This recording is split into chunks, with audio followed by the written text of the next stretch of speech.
Today, we're discussing the burden of the Black girl magic movement. And I think that term or that feeling of burden comes from the notion of Black girl magic is, as a Black woman, you have so much to live up to, and you have to be highly accomplished in order to be magical, so to speak. But the intent of the Black girl magic, the slogan itself, the creator of the hashtag, Kashawn Thompson, she never intended this movement to be about accomplishments or, you got this type of career or you have this type of degree or you've accomplished this, that, and the other. And that means, you're living in Black girl magic. That was never the intention. She started the movement because of things that she was seeing on social media. For example, she saw how Black women were just constantly being degraded in the public sphere. She talked about the Psychology Today article about how it was supposed to be scientifically proven that Black women are the least attractive of all women. She talked about also at that time how she saw how there's this article talking about how Black women have the most STDs and how Black women are unmarriageable. And she referenced the interviews that Steve Harvey did with single Black women there in Atlanta. The claims that the reason why Serena Williams wins the way that she does is because she's masculine and she has the build of a man. And that's how she's able to win, as a tennis player, because it was a tweet that came out by someone by the name of Rob. I don't know who he is, but he said, and I'm quoting, he said, ironic then that the main reason for her success is that she's built like a man. And J.K. Rowling, for those of you who may not know who J.K. Rowling is, she is the author of the Harry Potter novels. And she says, and I quote, "She is built like a man. Yeah, my husband looks just like this in a dress. You're an idiot." And she posted pictures that he referred to Serena Williams in the red dress. I don't know if you all remember that. But I think it's important to think, to realize when we talk about the burden of Black girl magic, that the intent of it wasn't to burden Black women with the notion of, you have to be highly accomplished in order to be magical. It was just to uplift Black women, since we were constantly dealing with negative stereotypes and being marginalized. And the movement was co-opted from her by elitist Black women who made it into something else, which is why now it's become a burden. But that wasn't the intent of the movement in the first place. So I don't know if anyone else wants to jump in on that.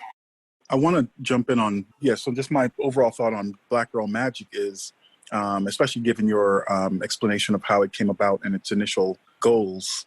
Yeah, when I think of it, I don't think of it as an elitist thing. I think of it as, in some ways, the more clandestine magic that Black girls/women have all the time that doesn't get celebrated.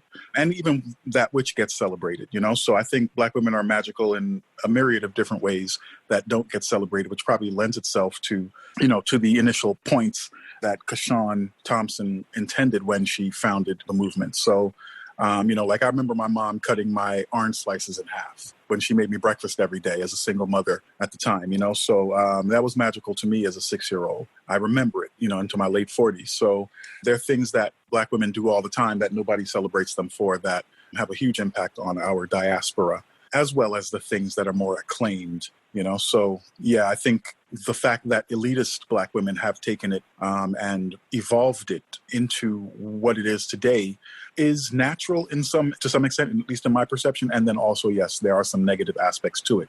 But, things evolve. Evolution is a natural thing, So those who are more outspoken and have a bigger platform will kind of define the social concept of what it is more so than those who have a smaller platform and who may be quietly sitting at home cutting orange slices in half. I appreciate the grounding with the orange slices, Darquan. I, as a Black woman, who I feel like I came to the movement late in terms of seeing the hashtag and recognizing its, broad spread appeal. I wonder if it's both and. So I know some of the research that was shared was referred to the article in Elle magazine, which I don't know how important it is. I assume that it has a predominantly white audience.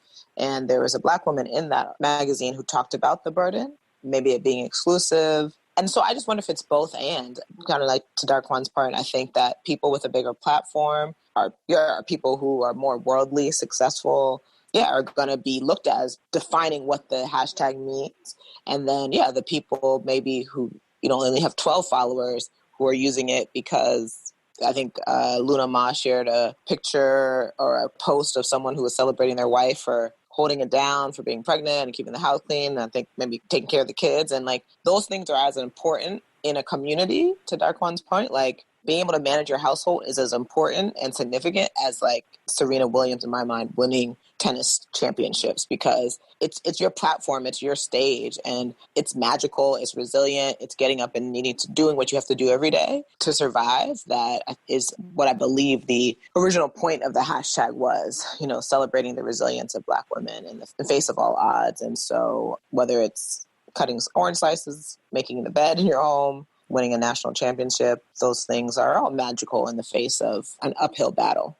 And I think too, like the point of it, like being a burden, like with the example of the picture with the woman who's pregnant in school and still taking care of her family. Yes, what she is doing is magical, but I think the point is with that situation, it being a burden, is that we as Black women have made to feel that we're obligated to take on so much responsibility and we're not allowed to rest. And if we're not willing or wanting or even able to take on that level of responsibility, that you're lazy or you're not doing enough. Like even if you look at social media at the beginning of this pandemic, a lot of Black people have been saying, and not just the Black women specifically, but just in general, like, oh, well, you need to use this time to build your business, or you need to be doing this and you need to be doing that. And if you don't come out a new person, have started a new business or done whatever, made some type of huge accomplishment during this time, that somehow you're a failure. And then other people are coming back and say, this is a traumatic time. What if all you want to do or able to do is just sit back and do nothing? If you want to sit back and do nothing during this time, it's okay. And I think where the burden comes in is that we as Black women, we're not allowed to feel like we can have a break. And if you haven't accomplished X, Y, or Z, you're not worthy of respect in the community.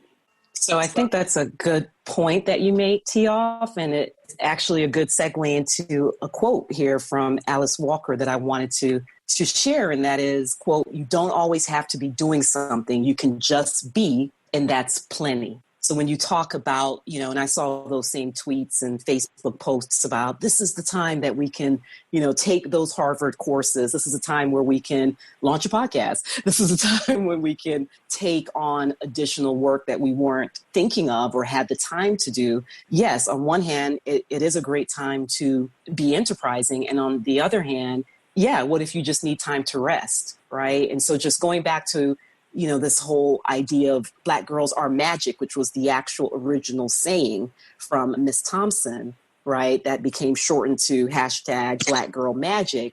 She talks about reading fairy tales as a child and always imagining these princesses to look like her. Now, I don't know what books she had. We have the Shrine of the Black Madonna here in Atlanta. And yes, those fairy tale books in the Shrine of the Black Madonna do look like us. But I don't recall growing up reading fairy tales and thinking or seeing me reflected back in those images. So I kind of pushed back a little bit in my mind when I read that about Miss Thompson, that she states, oh, I've always imagined us as Black women as being magical. That's not what showed up for me when I read those stories. I didn't see myself. And so my point here is twofold, that you're right. There is this idea that we have to keep doing, going back to the quote, you don't have to do something. You can just be, and that's plenty. But that's not what I saw. And growing up in a Caribbean household, the proverbial saying, or rather more of the, in some ways, disparaging statement is, you got 3 jobs, you're a Jamaican. Well, that's what I saw. I grew up in a West Indian household where culturally, we are the type to take on lots of different roles. We're industrial people. So I still struggle with that. I still struggle with allowing myself time to rest and feeling like I have to be the overachiever. That's interesting. Both Lunama and Tioff, just the point about seeing yourself in fairy tales and then kind of what you've seen on social media. And so that just makes me think about how we get to define ourselves. Like, it's really, I think the issue is with people. So like you have people who transform the meaning of a word or a phrase or a hashtag, but we also should get to define things for ourselves. Like, I'm not going to make myself feel pressured to live up to someone else's standard. Like, what is going to work for me? What makes sense for me? So if during this time of quarantine, I feel the need to rest, that's what I'm going to do. And if other people feel it's a time to be productive, and it doesn't mean that I'm not being productive by resting, like resting can help me be more productive. I think it's all in how we define these things. So I think it's a matter of us getting to put in place the boundaries or definitions of these terms or these phrases. So it's really up to the individual and not being concerned about the larger group. And so this is why I'm not on social media. But that's just something that I think. I think you have a good point. Who you are within, let's say, the movement defines how you see things and how you react to other people's perceptions of you and how you let that shape your self-image. I think people like Serena Williams, she's heard a lot of different things about who she is and what she can do and, why she does what she does or why she excels at what she does. I think that those who are oftentimes put up there as examples of Black girl magic have a different mentality than many women who have a lesser platform for displaying their magic. And I think they possibly, especially when you're in the public eye, you have a different tolerance for feedback about how you do what you do. I think oftentimes they have a quote unquote thicker skin because everybody and their cousin-in-law has something to say about what, Serena and Venus have done, or anyone who's famous, really. They have a lot of critics as well as fans. I think they perceive their magic in a different way than some people who don't have as much need to develop a tolerance for people's ideas about what they're doing, So, and then I think also they probably have a different way of dealing with those things. So, for instance, me, I've been in a bunch of different things where I get a bunch of feedback from people. And I've had to develop a thick skin in order to maintain who I am, because people their opinions will make you consider swaying to and fro constantly. But you have to learn to hear things without necessarily adopting it. I think it was Aristotle or somebody that said, the mark of an intelligent person is being able to hear somebody entertain other people's ideas without adopting them. But therein lies the burden. Therein lies the burden, because who's telling the young girls not to adopt this greater than thou ideal of being magical? So therein lies the burden. And as I was sharing, for me, I still wrestle with that. Do I rest or do I grind? And so I personally, and I'm cutting across the board here, but since we're talking Black girl magic, but we got the fellas on the panel here, I want to know, in terms of value, what do you Darquan, and you Idris Helbra, as heterosexual males, what do you find magical in the women that you date, or is magic necessary? Because I don't know, if I am to raise a young girl, if I'm raising her in the path of be self-sufficient, right? I'm going back to my West Indian upbringing, be self-sufficient, grind, and you can rest later, versus being the princess that Miss Thompson talks about in those fairy tales. So what are you guys looking for? To your point about what we're telling little girls, I do some of this work. So working with students, whether they're traditional age or not in the college setting, but also with girls in middle school and high school, I talk a lot about, and the organization also talks a lot about, them understanding who they want to be and what that looks like, and having justification for that. So not doing things just because of what you see out there, especially in the age of social media for these kids to grow up in, but really having justification for why you're doing something and understanding why you're doing that. Why does that make sense to you? And I'm even bigger on what we speak over kids, what we speak over young people, and this really should be what we speak over adults as well, but especially kids, because sometimes when you emphasize one thing over another, then there is deficit in other areas. They only see this one aspect of themselves, and so that's something that I'm always concerned about. But I think it's really about having people understand the why and really wrestle with their why, which it sounds like you're doing as well now, Luna Ma. But I just wanted to jump in just in the interest of time in case I don't make it to the end of this session. No, that's perfect. I think Helper was about to jump in next. Thanks, Shama. Yeah, I would jump in here and ask the question to Luna Ma. Why does what men are attracted to matter in terms of how you define yourself? You're going to hit me with that one, huh? I'll tell you why. Because, I know T-Off is going to jump in, but we live in a patriarchal society. Of course it matters. The way I show up at work matters. The way I show up in relationships matter because you all, as the dominant force in this country, we're not even getting on race right now, it matters. So when I grew up, and I won't belabor this point, but when I grew up, it wasn't the men that I was looking up to. It was the women, right? And I saw them being self-sufficient women who knew how to get that bag, as they say colloquially, right? And I understood that if I wanted to grow up and be able to feed myself, I wasn't going to be able to rely on a man to do it. I was going to rely on my own merit. So it is important because if I want to ensure that I'm able to grow up and be a self-sufficient adult, what I was taught, be it directly or indirectly, was you do have to take care of your business. I can't be that princess in the fairy tale and wait for Prince Charming to come along and save me. So that's why it's been important for my identity. Now, Helper, you bring up a good point. At this age, I'm 22. At this age, I'm learning that, I can very well reinvent myself. Darkwan has said this before, we invent and we reinvent, right? So I'm at the precipice now of who am I up to this stage of my life and who can I now redefine myself to be? And we've talked about this on previous episodes. My ideal self growing up, where has it gotten me? Maybe me being self-sufficient is maybe causing some static in the men that I attract. Does that answer your question, Helper? It does, but what you're saying is clear, but I would disagree with it simply because I feel you can definitely be, more diverse in terms of who you are as a person.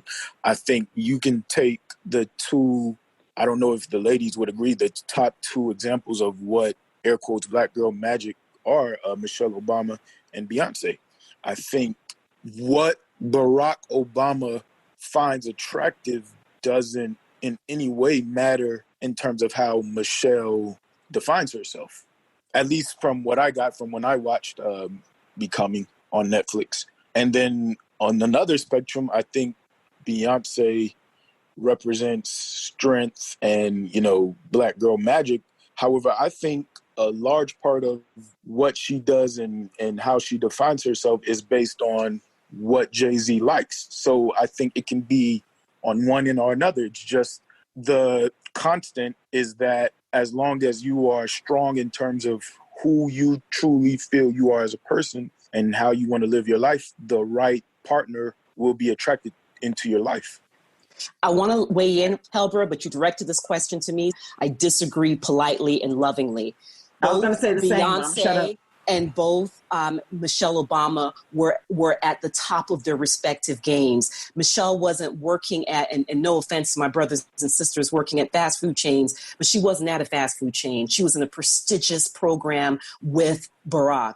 Beyonce, for crying out loud, since 15, has been on her game. So don't talk to me, not you, Helper, lovingly, but don't talk to me, man, about being able to just show up the way I want to when those two particular examples that Helper or you listeners may choose are way out of my league. And I'll leave it there so someone else can weigh in. Thanks for the question. What has Michelle Obama not had to go through that you had to go through? I don't know. Admittedly, I didn't read the Becoming book, nor have I seen the program, but we could break it down on so many different levels. Did she have a father in the home? She did. I know. Yeah, she had a father in the home. Beyonce had a father in the home. Maybe they weren't the best fathers. I don't know. We can talk about that. But my point is, if we were Michelle to speaks well of her father. Oh, Michelle. Okay, thanks for that, T-Off. So, I mean, we can start there, in terms of the family nucleus. This is not something I'm making my father wrong for, but he wasn't in my household. So I'm trying to understand how that would shape my life if I did have a 2-parent household. There's a difference right there. Absolutely. Let me jump in on this one because I can bring it together a little bit. So I think this burden of Black girl magic is an innate burden that Black women have in this world now, period. And they've always had it. Black women have always had this burden of doing what they needed to do. And, similarly, you could say Black men have their own burden that's similar. We have to do what we have to do. We're not defined by the other gender. Some people allow that to be the case, but I believe that is the less empowering way of thinking about yourself. That sounds good on paper, but that's not reality. I just have to say this, and I don't want to cut across if P-Dubs or Shama want to add to this.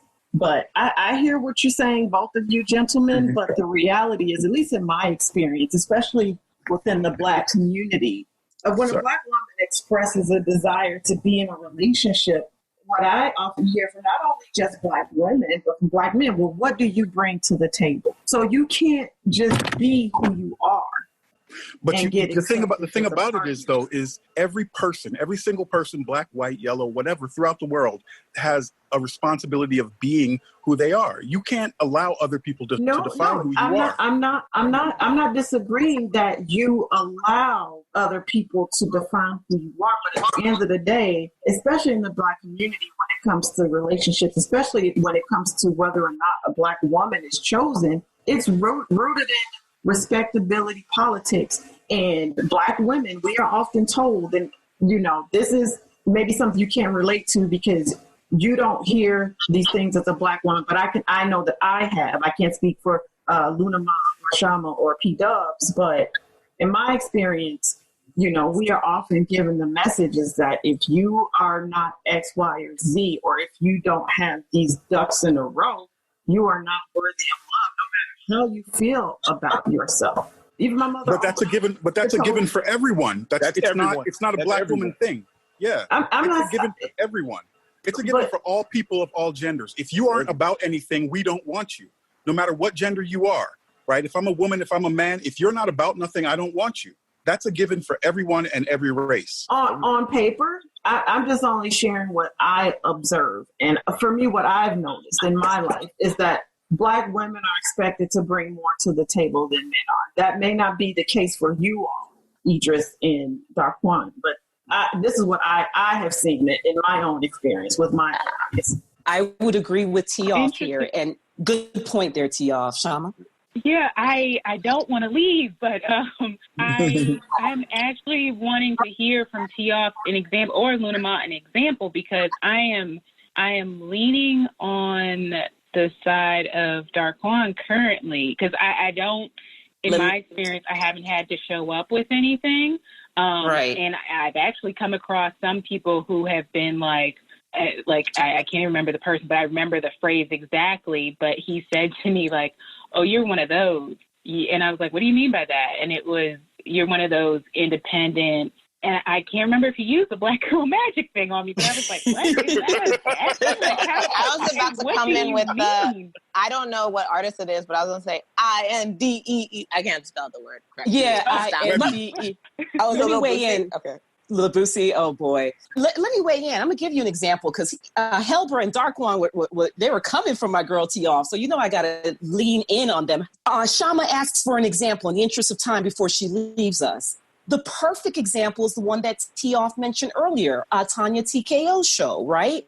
Where this man is basically celebrating his daughter. Tanya TKO hashtags it as pregnant Black mom prays for working like a mule. You all as Black men, not all, but you glorify the fact that Black women can, and just to quote this gentleman, my wife is killing it to be 9 months pregnant with twins, a 5-year-old, and working full-time and a full-time student. And guess what? She's still making sure that home is A-okay.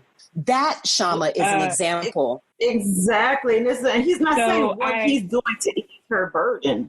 Right. And so in that one, I thought what was interesting was that he, or whoever this is, capitalizes, I guess it was the original posting, but they capitalized and still making sure home is, I guess, on point, right? And so that person is emphasizing something in particular. Like he's de-emphasizing the idea of the kid. Like she's doing all these things, but the biggest thing for this person was, and still making sure home is on point. So there are men who are more concerned about like, oh, is she going to cook for me? Is she going to clean for me? Is she going to take care of home? But not all men are like this. So I don't know if it could be a number of things that allows you to come across the men who are not appreciative or the men who are expecting more from Black women. But I haven't seen it. So I was kind of, leaning on the side of Darquan, and I guess Helper as well. He was sharing that sentiment, but I think that's so interesting, and I'm so disappointed to have to leave. That's okay, Shama. We know P Dubs will jump in.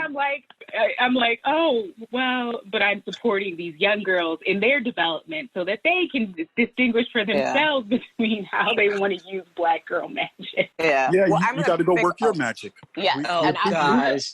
And I will pick up. Thank you, Shama. Pick up, P Dubs. Yeah. So similar to Shama, I do work with young girls in the community. And even I've had to do my own work on my own self and just realizing like who defines my worth for me, like in terms of magic or not, comes from my creator. So for me, starting there, that I'm imbued with inherent worth because I'm made in the image of God. And so for me, that then informs everything else that I do. And so I would side if Darquan and Idris are lobbying for, you define your self-worth. Your self-worth doesn't come from your partner, that I would align myself with that. And I would say, I think there's truth to what Darquan says in terms of everyone's supposed to bring someone to the table. I mean, there are clearly people who are not bringing stuff to the table and still end up with people. But, most people, if you're looking for a healthy partnership, relationship, whatever you call your coupling,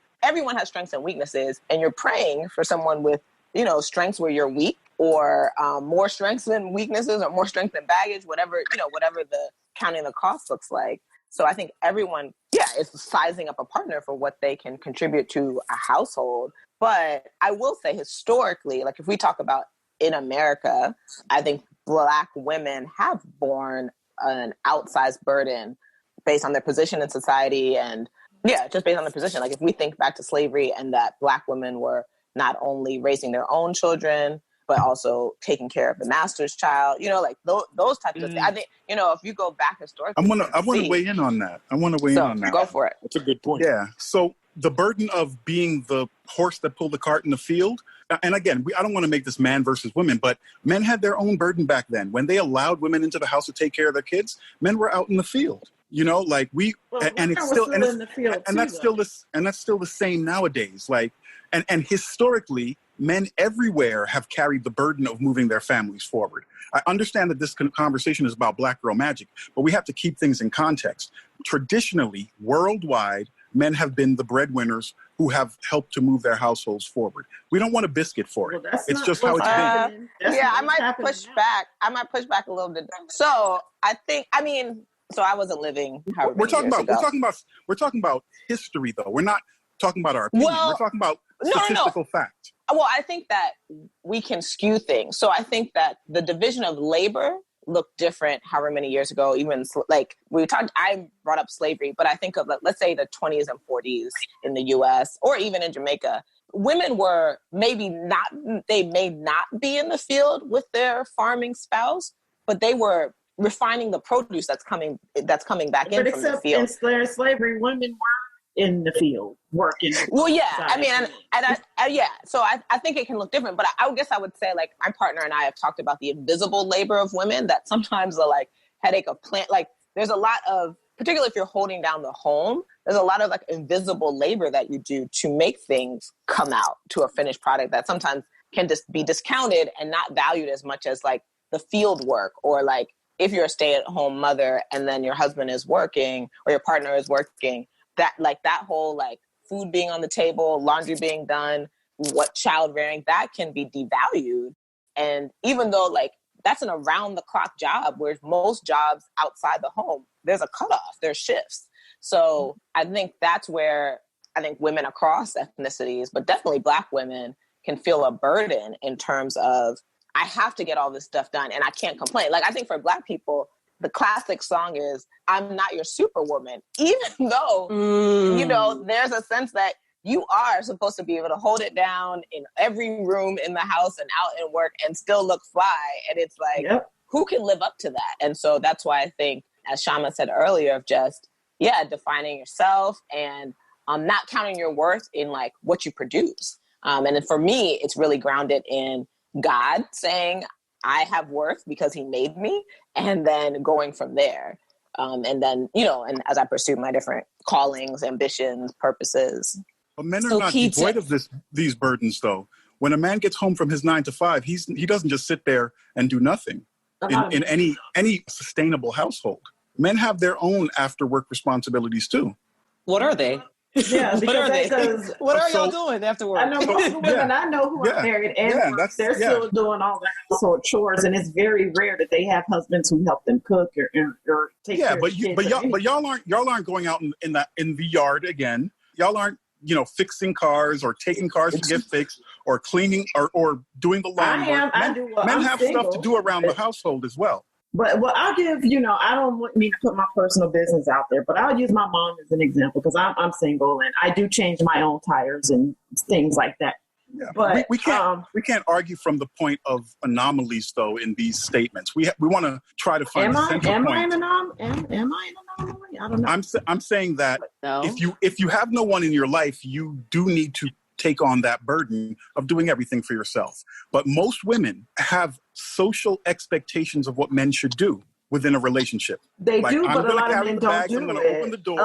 I'm going to fix anything that's broken. But T-off, that comes down to what you negotiate. That may I'm be giving true. two snaps to Idris for the negotiation. I'm going to weigh in quickly. We are centering this around somewhat, in my view, around dating. And here's the thing.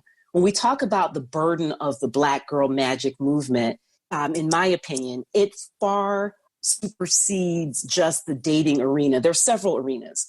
So, you know, a couple things I wanted to touch on is how this shows up, not just in dating, but in the workplace or school, at home, which we've been talking about, as well as personal accountability. So we've talked a little bit about the home. I'm not going to go toe-to-toe with Darkwan and Idris Elba because my birthday's coming up and I want a gift. But what I will say is that in the home, I don't care what you all are saying as the men of this panel that you all are doing. I'm routing us back to the idea that a woman is still out there working and expected to look at her dependents, whether they're elderly parents, siblings, and even partners. We are expected, Black Girl Magic, to be emotionally available for you all and sometimes financially supportive and available for you all. And so that's just the home domain. But let's talk about the workplace. Wait, I'm sorry. Can I just, I don't mean to cut across, but I just have to add, because I mean, it has been, you know, there's been studies that have shown that when it comes to couples and doing household chores and child rearing duties, that the men do not help. I was just reading a story a couple of weeks ago about a woman who, because of the pandemic, she, you know, had to teach her, you know, be at home with her child because like she ran a business and she had to pretty much close her business and fire some of her employees because her husband, who she had this child with, refused to take care of the child so that she can run her business. And this is common. This is not rare. I would agree, T-off. I agree, definitely in the home domain. But I want to tease out from the other panelists, and I saw that exact article you're referring to. I want to tease out for the panelists, though, other domains in which we as Black women have to show up as magical. One of the questions I'm going to pose to the panelists is, does the Black girl allow herself to fail? Right? And one of the things that come to mind, many of you have heard me share this, one of my friends who's a vet, very successful, beautiful woman, she's not married and she doesn't have children, but she's talked about this idea of my biggest mistake was being afraid of making my biggest mistake, right? And so when we talk about personal accountability, does the Black girl or woman allow herself to fail? Because I see all too often where we're expected to succeed, and hence the trope, the overachiever. So that's my question to the panel. You know, is the Black girl allowed to fail? And in that vein, are we then allowed to be vulnerable in relationships and in life in general? Because I don't want to be considered a Black superwoman. I know that I have qualities that could be improved. I know that I have personal failings in the performance domain. But do we allow the Black woman to fail in the performance domain? And do we allow her to be vulnerable? I would say no, but I think that no one is allowed to fail. We're not a world that endears ourselves to people who fail. No one is allowed to fail. No one appreciates your failure. They appreciate your successes. And I think that's a natural thing. And I think that, wanting to be allowed to fail, I really wonder, why do we need to be allowed to fail? If anything, we need to be supported in succeeding. That should be more primary to me. So I don't think anyone celebrates people failing to launch or any of that. It's no different in our diaspora than anywhere else in the world. People appreciate people who succeed. And that is what we are all aimed towards. There's nothing disproportionately, different about our diaspora than anyone else's. No one appreciates a failure. So we all pattern ourselves towards succeeding, and we all have that burden. All genders, all races. We all have the burden of being successful, leaving something behind us for what we did. Vulnerability there is a value to it. There's an innate value to just being who you are. However it lands, it lands. If you fail, we should support you in getting back on your horse and working towards succeeding. But we should not necessarily be looking to make failure something that's tolerable, especially within our community, because we're behind in the race. We're trying to, catch up and get equal, let's say, just in general statement. So that, I think the burden, and this is why I initially spoke on this. This is an innate burden, period. This is not what this topic is about, but there's Black man magic as well, and I'm not trying to take anything from this conversation, but we all have a responsibility of being magical. We all have a responsibility of contributing what we can to society and being valuable people to each other, so it's not, I don't really feel like it's any different. Like that, if you're just some dude working at fast food or whatever, someone mentioned earlier, nobody thinks you're magical, man or woman. So we all have a burden of magic. We all have a burden of doing something special with our lives. I'll leave it at that and let somebody respond. I can think someone's magical who works at a fast food restaurant. And I agree with you. Yeah. I don't.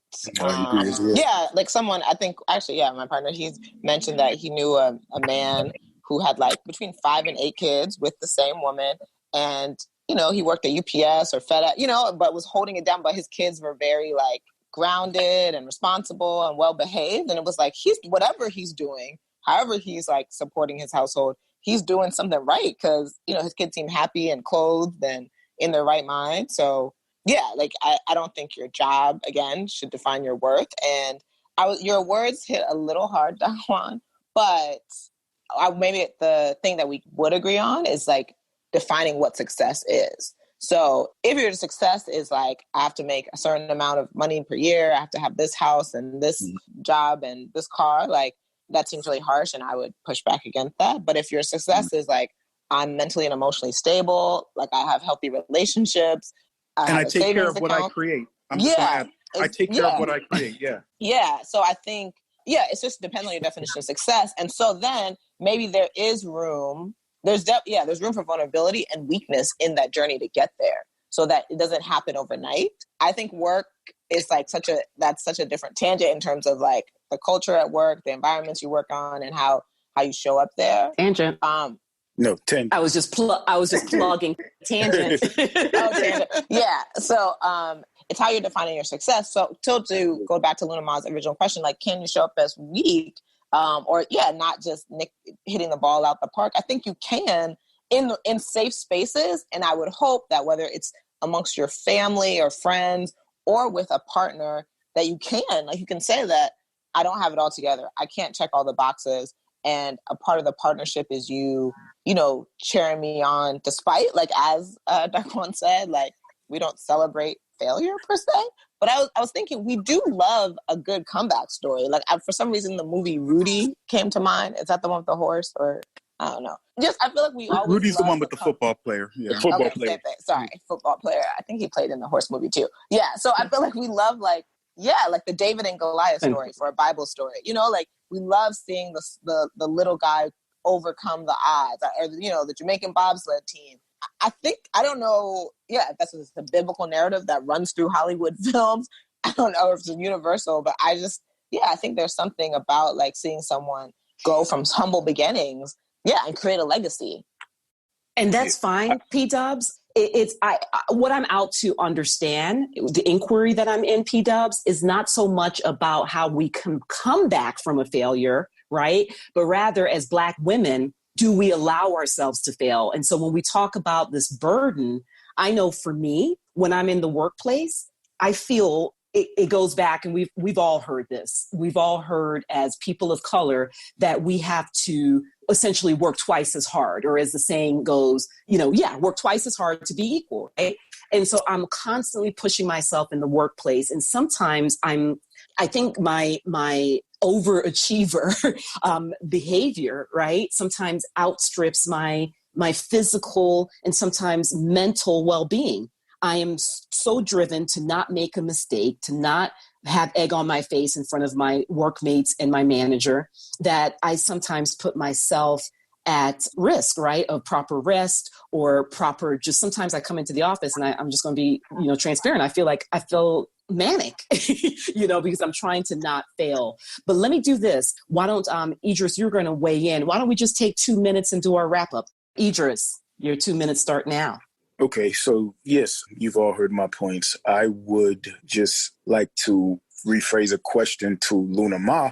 You were trying to flatten the conversation and bring it away from as far as the aspect of relationships. But when you brought up your friend in terms of the question of are we allowed to fail, you prominently brought up the fact that she was unmarried and doesn't have children. So I would ask you, what was the relevance in that, in terms of the conversation about failing? Yeah, I'll bring that up in my wrap up. Thank you for that. Thanks for calling that out. All right, thank you. I'm finished. I'm happy to chime in. I think at the beginning of the conversation, I don't know if I had defined it as a burden. And I do think there is a burden that is unique within the African diaspora that looks different for Black men.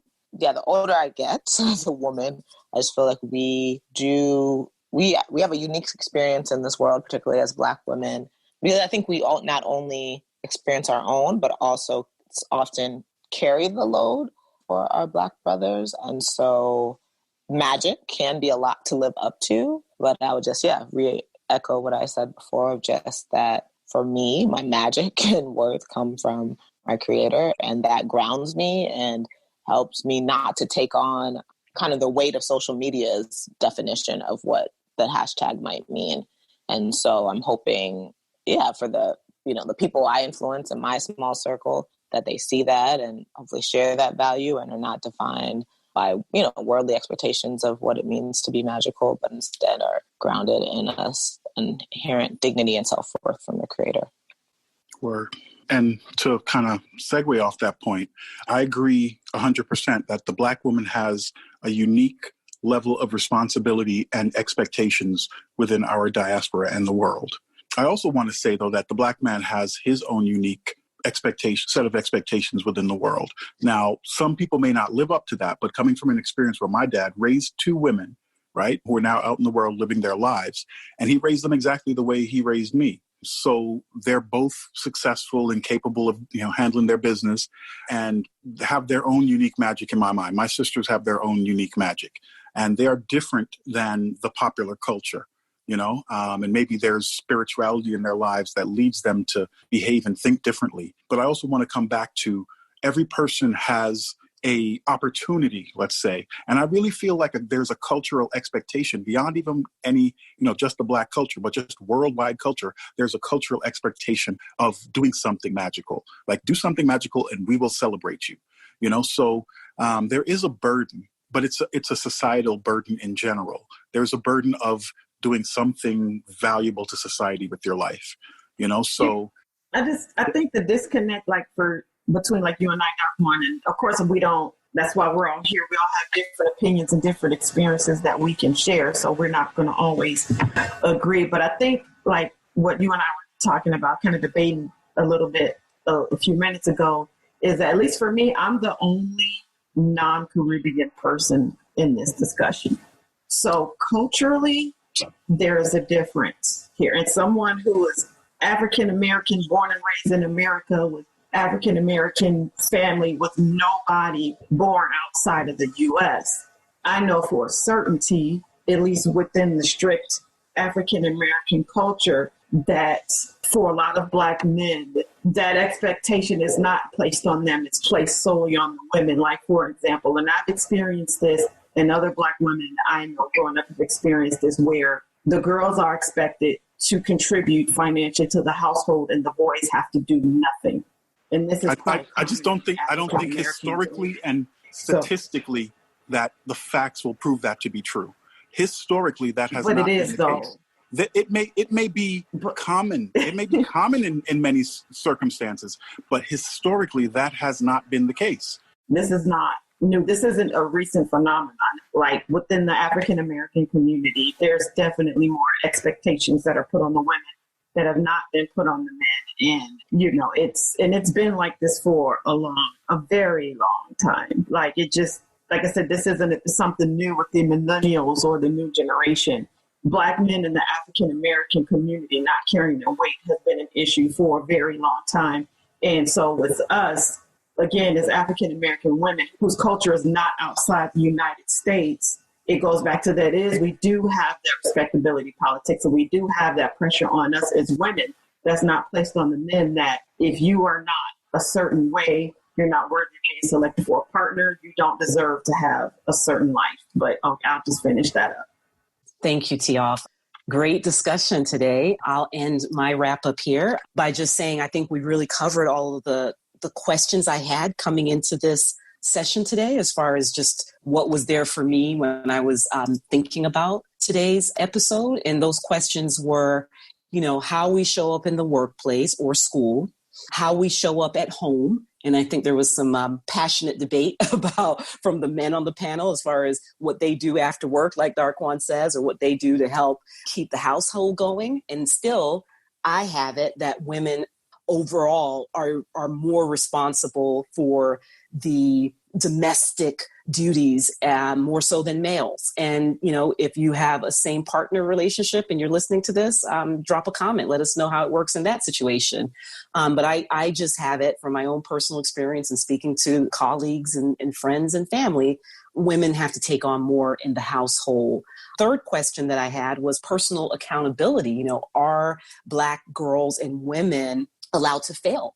And Idris asked, you know, when you mentioned that quote from your friend, the quote being my biggest mistake was being afraid of making my biggest mistake. Idris asked, why did you mention that she's not married and has no kids? And I'm glad you did, Idris. The reason why is because she made that statement based on the fact that she has no kids and has not been married. We were just talking about the fact that, you know, we feel that we are worthy women, right? Women that should be eligible to meet great guys. And I know your point, Idris, is going to be, what are we negotiating?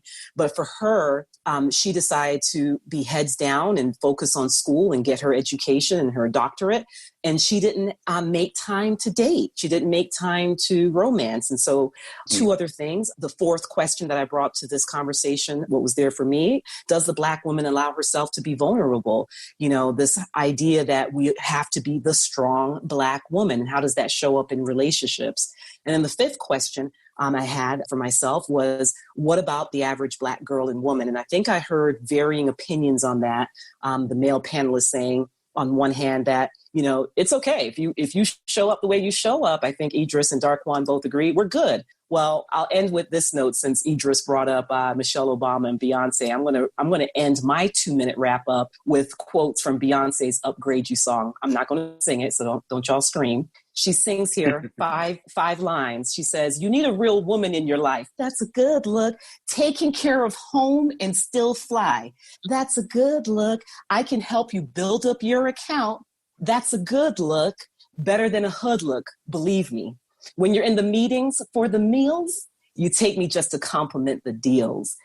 Just in those 5 lines alone, Beyonce toggles between a real woman, and dare I say, Black magic woman, taking care of home, but still looking fly, taking me to secure the deals for the meals. And I'm there to complement it because I'm probably going to be there looking foxy. So much to unpack, but that's my 2-minute wrap up. And that's our time.